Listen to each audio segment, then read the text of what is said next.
আমরা অনেকে বলে হুজুর আপনি নারীদের পক্ষে কথা বলেন বেশি। আমি সবার পক্ষেই বলি, যার যেটা অধিকার তাকে সেটা দিতে হবে, ঠিক কিনা? নারীদেরকে সালাম দিবেন বেশি বেশি। আজ থেকে স্ত্রীকে সালাম দিবেন তো ইনশাল্লাহ পড়েন।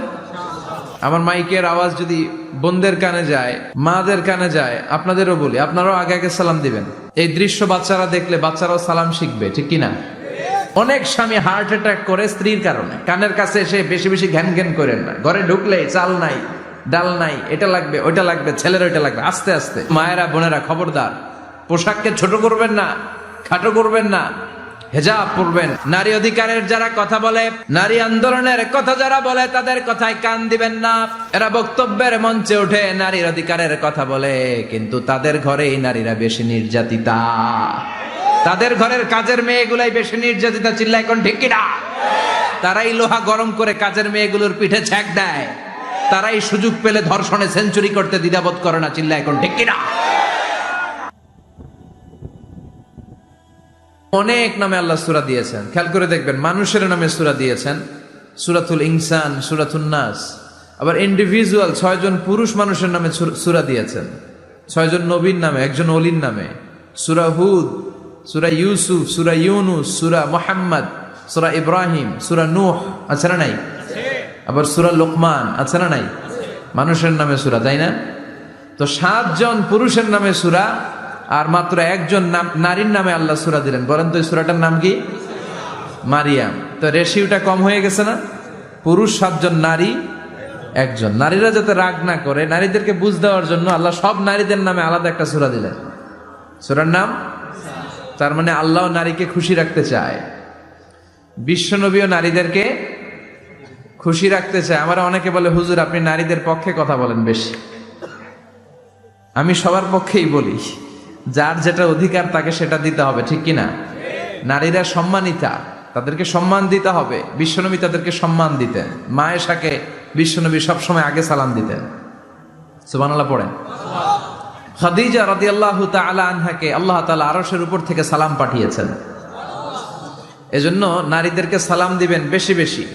ঘরে সুখ শান্তি নাই, অনেকে বলে ঘরটা নাকি জাহান্নামের টুকরা, কারণ সালাম নাই। সালাম মানে শান্তি। সালাম মানে কি?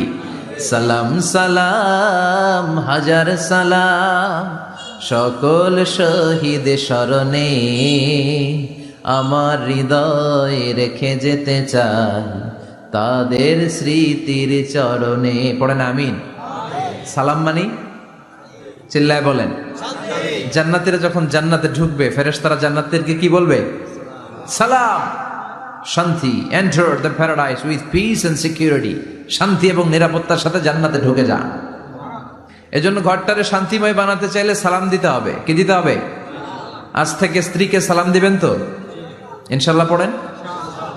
আমার মাইকের আওয়াজ যদি বোনদের কানে যায়, মাদের কানে যায়, আপনাদেরও বলি আপনারাও আগে আগে সালাম দিবেন। এই দৃশ্য বাচ্চারা দেখলে বাচ্চারাও সালাম শিখবে, ঠিক কিনা? মা খাদিজার ব্যাপারে আল্লাহ বলেছেন, জিব্রাইল তুমি যে খাদিজারে আমার পক্ষ থেকে সালাম দিয়ে দাও, আর খাদিজারে বলে দাও জান্নাতে খাদিজার জন্য এমন ঘর আমি প্রিপেয়ার করে রেখেছি যেই ঘরের ভিতরে কোনো নয়েজ নাই, কোনো আওয়াজ নাই, কোনো ডিস্টার্ব নাই, আছে শান্তি। সুবহানাল্লাহ। কারণ বিশ্বনবীর জন্য খাদিজা নিজের ঘরটার এরকম নয়েজহীন, কোলাহল মুক্ত, শান্তিময় করে রেখেছিলেন। বিশ্বনবী কোলাহলপূর্ণ দাওয়াতি কাজ শেষ করে যখন ঘরে যেতেন, কলিজাটা ঠান্ডা হয়ে যেত। বিশ্বনবীর জন্য এমন একটা ঘর রেখেছিলেন মা খাদিজা, ওই ঘরে বিশ্বনবী যখন প্রবেশ করতেন, বাইরে যত মারপিট হয়েছে, মারামারি হয়েছে, কাফেরদের যত অত্যাচার সহ্য করেছে, ঘরে ঢোকার সাথে সাথে নবী সব ভুলে যেতে। এত মায়া, শান্তি, প্রশান্তির ঘর খাদিজা বানিয়েছিল। এজন্য আল্লাহ বলেছে, জিব্রাইল খাদিজারে বলো খাদিজার জন্য এমন জান্নাত আমি রেখেছি যে জান্নাতে কোনো সাউন্ড নাই, আওয়াজ নাই, ডিস্টার্ব নাই, কোলাহল নাই, কোনো নয়েজ নাই। চিল্লায় পড়েন আল্লাহু আকবার। এজন্য মায়েরা খাদিজার জীবনী থেকে শিক্ষা, স্বামীর জন্য ঘরটারে প্রশান্তিপূর্ণ করে রাখবেন। প্রশান্তির একটা জায়গা যেন হয়।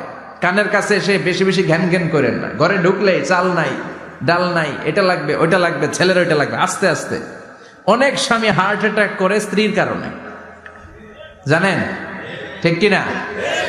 ওই কয় ঠিক, সবাই ভুক্তভোগী। কমন পড়ে গেছে।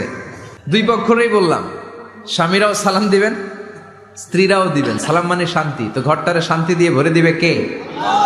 আর একে অপরের প্রতি শ্রদ্ধাবোধ রাখবেন। তো নারীদেরকে খুশি করার জন্য আল্লাহ সূরা দিলেন সূরাতুন নিসা। প্রাণীদের নামে অনেক সূরা আছে, সূরাতুল বাকারা আছে না নাই? বাকারা মানে কি? গাভী। গাভীর দুধ খাবেন। বিষ্ণু বলেছেন গরুর গোশত খেয়েও কম, দুধ খেয়েও বেশি। আলাইকুম বিআলবানিল বাকার, তোমাদের উচিত গরুর দুধ খাওয়া। ফাইন্নাহা তুরাম্মু মিনাল আশজার, কেননা গরুর দুধ এটা হচ্ছে সবুজ ঘাস আর পাতার নির্যাস। ফি লাবানিহা শিফা, গরুর দুধে আছে শিফা। ও ফি লুহুমিহা দা, গরুর গোশতে আছে রোগ। গোশতে আছে কি? গরুর গোশত খাইলে রোগ বাড়ে না? অনেক ডাক্তার আছে এরা সিরিয়াল নেয় না, যারা গরুর গোশত খায় বেশি, বলে লাল মাংস যারা খাবে এরা যেন আমার সিরিয়াল না দেয়। আছে না নাই? বিশ্বনবীর খাবারের তালিকায় দুধ ছিল। বিষ্ণু বলতেন বেশি বেশি দুধ খেও, এবং বিষ্ণু বলেছেন মায়েরা যেন তাদের বাচ্চাদেরকে দুধ খাওয়ায়। মায়ের বুকে প্রথম যে দুধটা সেটাকে বলে শাল দুধ, এটা বাচ্চার জীবনের প্রথম প্রাকৃতিক টিকা। সুবহানাল্লাহ পড়েন। আমরা কত টাকা দিয়ে দামি দামি টিকা দেই, কিন্তু প্রথম টিকাটা আল্লাহ ফ্রি দিছেন। সুবহানাল্লাহ পড়েন। বাকারার নামে সূরা দিলেন, আনকাবুত মাকড়সার নামে সূরা দিলেন, নাহাল মৌমাছির নামে সূরা, নামাল পিঁপড়ার নামে সূরা। সুবহানাল্লাহ পড়েন। এইভাবে আপনি খুঁজলে কোরআনের চ্যাপ্টারগুলো যে কত সুন্দর সুন্দর নাম দিয়ে আল্লাহ দিয়েছেন, তার এই ধারাবাহিকতায় আজকের সূরাটির নাম দিয়েছেন আল্লাহ একটা ফলের নামে। কিসের নামে? 3 ফলের নামে। সূরার নাম কি? অনেক নারীদের ইররেগুলার মেনস্ট্রুয়েশনাল পিরিয়ড হয়, অনিয়মিত অনিয়ন্ত্রিত মাসিক। এই ডুমুর ফলের সেদ্ধ করা পানি যদি খায় তাদের মাসিক নিয়মিত হয়ে যাবে। এটার মধ্যে অনেক স্ট্রেংথ এন্ড স্ট্যামিনা আছে। আর এই ফলটা জান্নাতি ফল। কি ফল? এটা জান্নাতি ফল। এই 3 গাছটা জান্নাতের গাছ। সাইয়েদনা আদম আলাইহিস সালামকে আল্লাহ বললেন ওয়ালা তাকরাবা হাযিহিশ শাজারাতা ফাতাকুনা মিনাজ জালিমিন। ও আদম, তুমি আর হাওয়া মিলে জান্নাতে ঘুরো, জান্নাতে খাওয়া দাওয়া করো, যা মনে চায় করো, কিন্তু একটা নিষিদ্ধ গাছ আছে, ওই গাছের কাছে যাওয়া যাবে না। কার কথা? সব খাও সব করো, কিন্তু নিষিদ্ধ গাছের কাছে যাওয়া যাবে না। আদম আলাইহিস সালাম শয়তানের ওয়াসওয়াসায় পড়ে ওই গাছের ফলই খেয়ে ফেললেন। ওয়ালাকাদ আহিদনা ইলা আদম মিন ক্বাবলু ফানাসিয়া ওয়া লাম নাজিদ লাহু আজমা। আমি আদমকে স্পেশাল একটা অর্ডার করেছি, ওই অর্ডার আদম রক্ষা করতে পারে নাই। পারবে কেমন? আদম তো ভুলে গেছে। আদম আলাইহিস সালাম কি করছে? ভুলে গেছে। ভুল করে তিনি খেয়ে ফেললেন। শয়তানের ওয়াসওয়াসায় পড়ে শুধু আদমই খান নাই, হাওয়াও খেলেন আলাইহিমাস সালাম। খাওয়ার সাথে সাথে ওনাদের জান্নাতের পোশাকগুলো খুলতে আরম্ভ করলো, নেকেড হতে শুরু করলেন। আদম আর হাওয়া দুইজনই কি হতে শুরু করলেন? উলঙ্গ হতে শুরু করলেন। গায়ের মধ্যে আর জামা নাই। সম্মানিত ভাইয়েরা, এখানে শিক্ষণীয় যে বিষয়টা সেটা হচ্ছে শয়তানের কাজ, শয়তানের মিশন জান্নাতেও যেটা ছিল দুনিয়াতেও এটা। শয়তানের মিশন হচ্ছে আদম জাত, বনি আদমের দেহ থেকে কেমন করে কাপড় খোলা যায়, নারীদেরকে কেমন করে উলঙ্গ করা যায়। জান্নাতে যেমনি আদম আর হাওয়া আলাইহিস সালামের কাপড় শয়তান খুলেছে, দুনিয়াতেও শয়তান আমাদেরকে অশ্লীল বানাতে চায়। চিল্লায় বলেন ঠিক কিনা? এজন্য আমার মায়েরা, আমার বোনেরা, যাদের কানে আমার মাইকের আওয়াজ যায়, খবরদার, শয়তানের এই ওয়াসওয়াসায় ফাঁদে পা দেয়া যাবে না। শয়তান চেয়েছে জান্নাতে কেমন করে মা হাওয়ার কাপড় খুলে ফেলা যায়, দুনিয়াতেও শয়তান চায় কেমন করে আপনাদেরকে নেকেড বানানো যায়। ঠিক কিনা? বাংলাদেশে নারীদের কাপড় এখন দেহের মধ্যে বাড়ছে নাকি কমছে? আছি আমরা এখন জামানায়, লাজ শরম গেছে হারায়। ঠিক কিনা? পাতলা শাড়ির বাহার, পাখি ড্রেস, লেহেঙ্গা পোশাক দেখে নারীর লাজে মরে যাই। হায় হায়, আছি আমরা এখন জামানায়, লাজ শরম গেছে হারায়। ঠিক কিনা? পোশাক আশাক নারীদের খাটো হতে শুরু করেছে, এটা শয়তানের মিশন।